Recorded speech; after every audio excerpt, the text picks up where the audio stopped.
Bonjour à tous et bienvenue sur notre jeu de voiture. Aujourd'hui, on va gérer les freins de notre véhicule pour pouvoir freiner. Pour ça, ce qui serait bien, c'est d'avoir des petites ampoules à l'arrière du véhicule, histoire d'éviter de mettre des prints dans la console pour voir quand est-ce que j'appuie sur la touche ou non. Je vais créer un petit. Je vais appeler lights. Lights rear. Lumière arrière.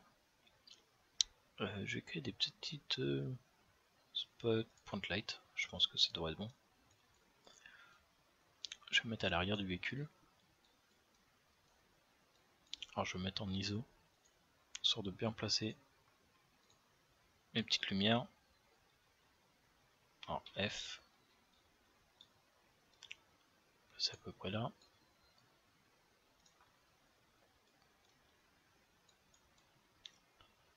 Ok, on va juste éclairer le phare. D'ailleurs, je me demande si ça va pas éclairer l'intérieur du véhicule. Ok, ces lumières, on va pas mettre blanc mais un petit rouge. On voit que ça éclaire toute la planète là. On va réduire un peu. On va réduire ça, histoire que ça éclaire pas trop le sol. Vous pourrez modifier aussi l'intensité. Voilà. On va mettre une deuxième lumière, CTRL D. Et vu que c'est symétrique, hop, parfait. Du coup, on va avoir un petit script aussi qui va activer ou désactiver les lumières. Vous voyez que ça. Comme ça, vous voyez bien quand est-ce que la condition sera vérifiée. Quand est-ce que j'appuie sur freinage. Par défaut, d'ailleurs, je vais désactiver. Ok. Dans notre contrôleur. Alors, on était là, move. Ici, braking. Il va nous falloir, pareil, une float, un input. On pourrait prendre l'axe, mais comme l'axe est clampé en valeur positive ici, du coup, il va nous falloir un deuxième axe. Float, break input. Ok, qu'on va mettre dedans. Break input. Dans le manager, on nous demande break input. Alors je l'ai mis au milieu. C'est pour faire ça. CTRL C, entrée, CTRL C. Ok, c'est exactement le même axe, sauf qu'on va récupérer des valeurs différentes. Ok, breaking. Je vais aller dans la fonction. On va demander notre float. Break. Ok, c'est bon. Break input. Bon, d'ailleurs, je vais changer son nom. Break input. Voilà. Donc pour les freins, on pourrait faire un système assez compliqué pour le freinage. Je vais pas m'embêter. Je vais faire un for each, enfin un for. Et je vais freiner sur les 4 roues de la même manière. Pour être plus précis dans un jeu de simulation, il faudrait freiner un peu moins à l'arrière, ou même avoir un bouton, ou je sais pas, un curseur, pour pouvoir par exemple répartir les freins entre l'avant, l'arrière, tout ça. Nous on va faire un truc assez simpliste pour le début du tutoriel. On améliorera en fait nos fonctions de plus en plus compliquées plus tard. Pour l'instant on veut juste un véhicule qui se déplace dans notre scène. Donc là, je vais prendre les wheel colliders à l'index i pour les 4. Point break torque. Vous avez vu, hein, il y a une fonction pour chaque chose qu'on a à faire. Va être égal à une force de freinage. Il va falloir que j'ajoute torque, steering, speed, moteur. Ici, brakes. Public, float, brake, force. Alors je sais pas la force, je vais mettre 1000. Je sais pas. On verra plus tard s'il faut la modifier. Alors j'ai mis 1000F. Ok. À 1000. Et là, ça. Alors on va freiner par rapport à l'input. Et par rapport, alors l'input je vais le mettre à la fin. Break force multiplié par l'input. Ok. Par contre, cet input pour l'instant il nous donne une valeur entre -1 et 1. Donc on va modifier ça. Ici, on avait clampé l'accélérateur que pour une valeur positive. On va faire la même chose pour break input. À l'inverse, break input est égal à, alors là pour inverser, on met -1 multiplié par matf clamp. Alors on modifie quoi ça, la valeur, bah c'est lui-même. Et là ça doit être -1, 0. Je crois que c'est ça par défaut. Voilà.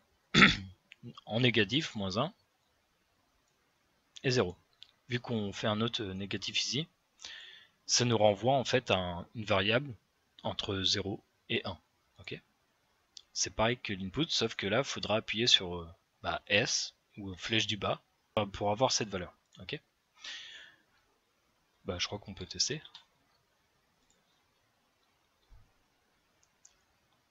Alors j'ai mis le freinage sur les 4 roues. Ok. Ah, j'ai dit que ça serait bien de savoir si on appuie ou pas sur les freins. D'ailleurs, je vais utiliser véhicule FX.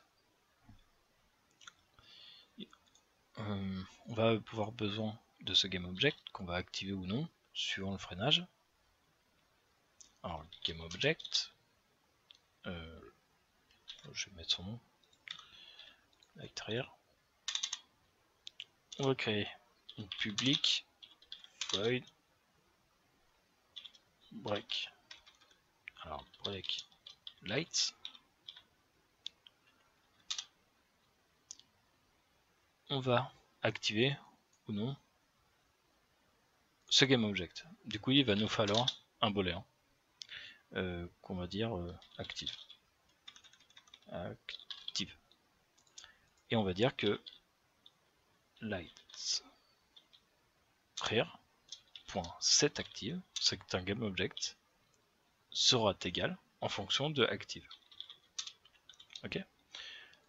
J'ai oublié de renseigner notre GameObject pour éviter de le faire à la main. À la wake, light rear est égal à transform.find. Je vais copier son nom et on veut le GameObject. Oups. Oh mince. GameObject. Voilà, parfait. Du coup, cette fonction, il faudra qu'on l'appelle à un moment donné. Il va me falloir une référence à ce fx. Je vais la passer en public pour y accéder via d'autres scripts. Et il me faudrait une référence au manager. J'ai pas de référence au manager.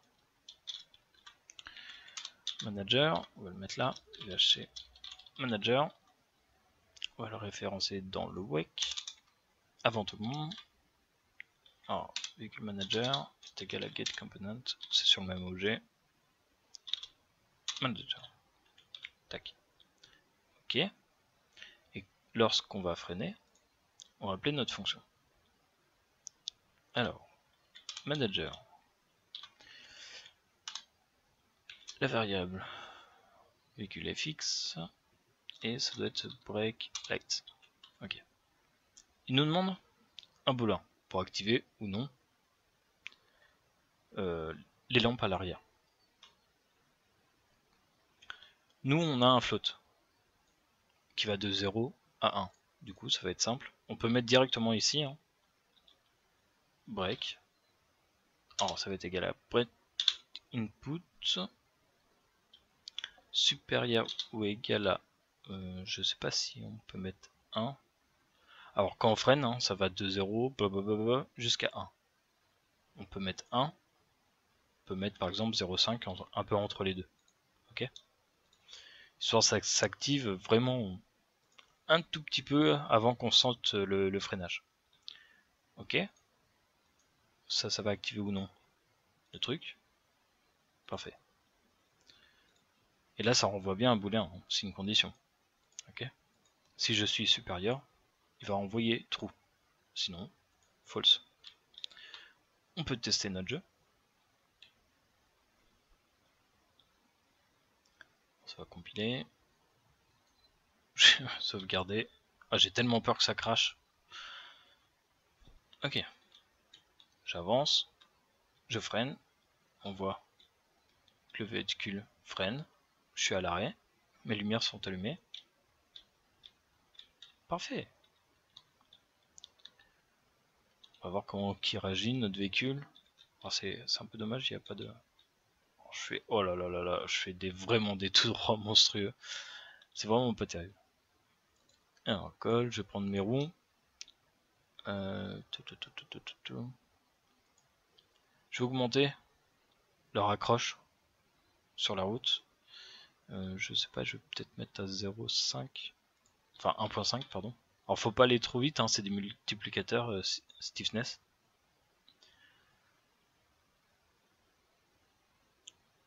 Voilà, l'accélération est assez brutale du coup. On a plus d'accroche.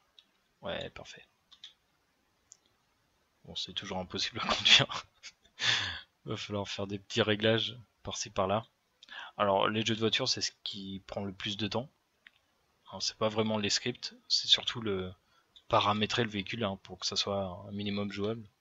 En plus là avec ma caméra sur le côté c'est bien, on voit les roues bouger, mais à contrôler c'est pas terrible. Oh là là, je suis des gauche-droite, c'est un fait.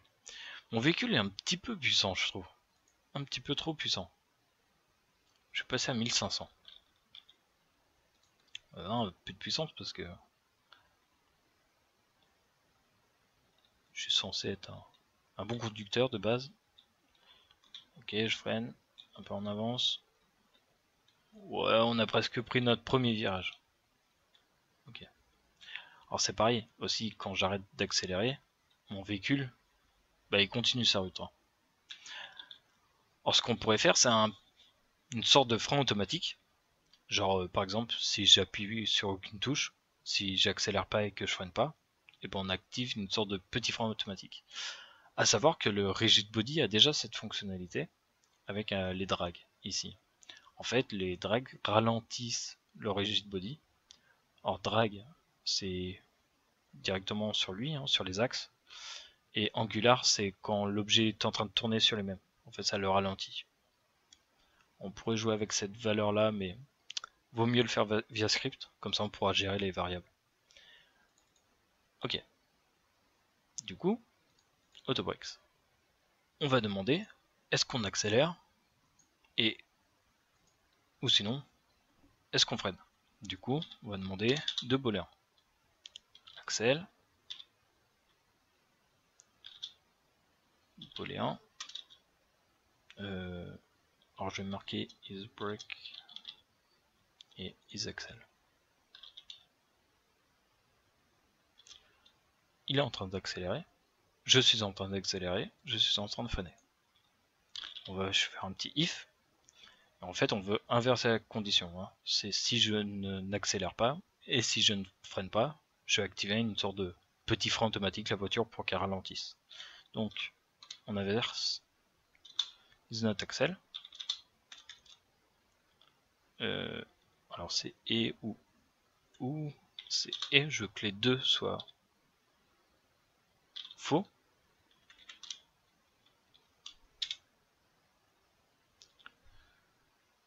Alors si je n'accélère pas, ouais, c'est ça. Je veux que les deux conditions soient fausses pour les freins. On va faire une boucle for, on aime bien. 4 fois. Sur toutes les roues, hein, on va freiner sur toutes les roues. Will call à l'index i. Point break torque est égal à une force de freinage. On va créer cette force de freinage. Moteur. Alors, je vais me mettre là-dedans. Public float. Alors là, ça va être la force de moteur, mais à l'inverse. Hein, quand le moteur ralentit le véhicule. J'ai vraiment pas de nom. Moteur inertie, par exemple. Ouais, c'est du franglish. Bon voilà, on va mettre 200 F. En fait c'est ça, hein. C'est le moteur, il a une inertie. Et en fait c'est celui-là qui fait ralentir le véhicule. Ok, puis il y a aussi le vent, mais bon. À part si on joue sur un jeu de Formule 1 où le vent est super important. On peut aussi mettre une flotte, hein, pour le vent. Plus on va vite et plus on réduit, en fait, plus on freine le véhicule. Ok, brake tax c'est égal à moteur inertie. Bon, j'ai écrit ça n'importe comment, je crois. C'est pas grave. On s'en fiche, c'est des variables. Ok. Voilà, si je ne freine pas et que je n'accélère pas sur les 4 roues, on ralentit un tout petit peu. Ok. On ralentit le véhicule. Ce qui va nous permettre aussi que quand on touche à rien, comme ça le véhicule ralentit et s'arrête. Ici, Auto Brakes. Alors il nous demande 2 boulins. On va demander Axle Input. S'il est supérieur ou égal à 1. Ouais. 1. Directement. Deuxième paramètre, Brake Input. Supérieur ou égal à 1. Sachant que là je mets ça, les valeurs sont clampées. Hein. Ok. Là quand on appelle Axle Input, il prend le dernier, enfin le premier, celui-là. Il prend pas le float en haut. C'est une valeur qui est clampée de 0 à 1. Parfait. Ça devrait fonctionner. On pourrait tester mettre un print, un petit message. D'ailleurs, je pense que je vais faire ça. Histoire de voir que ça fonctionne bien, parce qu'on sait jamais. Je vais le mettre en dehors de la classe.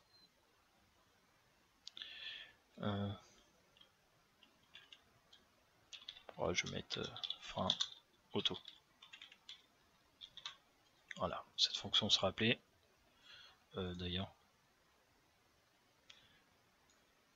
sur le X, cette fonction sera appelée ici. Si je freine, on aura le print. Enfin, si on active le frein automatique, on aura un print. Ok, on peut tester. Ok, j'accélère. Je lâche l'accélérateur. Mon véhicule freine petit à petit. Je freine. Ma condition s'arrête. Là, on utilise les freins du véhicule. Ok. Oh, ça fonctionne nickel. Voilà, comme ça, notre véhicule freine petit à petit. Alors, faut pas qu'il freine trop fort non plus. Oh putain, j'arrive même pas à prendre un virage. L'avant, en fait, glisse tellement. Ok, le freinage est peut-être un petit peu fort. Ok. Voilà, ça fonctionne super bien. Bon, j'ai fait ces petites fonctions ce matin en me levant. Les véhicules, c'est pas si compliqué que ça. Le plus dur après, c'est que le véhicule soit bien conduisible et que soit appréciable à la conduite. Ça prendra beaucoup plus de temps et ça sera pas avec des tutos. Hein. Ça sera plus en testant, en changeant le poids du véhicule, en changeant un peu les valeurs ici, en jouant avec le centre de la masse du véhicule. Des choses comme ça. On va pouvoir maintenant gérer des trucs un peu auxiliaires au véhicule, par exemple détecter quand le roue n'accroche plus seul, par exemple instancier une préfab qui fera du bruit, de la fumée, tout ça. On pourrait faire un truc aussi, par exemple, plus on va vite et plus on appuie sur le véhicule. Hein, on lui ajoute une force, histoire que le véhicule reste bien accroché. On pourrait aussi prendre les roues et augmenter leur valeur d'accroche, hein, quand le véhicule va de plus en plus vite. Je pense que dans le prochain tuto, on va mettre une petite caméra à l'intérieur. Ça serait bien de voir l'intérieur. On va faire ça dans le prochain tuto. Et puis on va faire tourner le volant, tiens. Sur ce, je vous dis à la prochaine. Amusez-vous bien sur Unity 3D. Ciao tout le monde.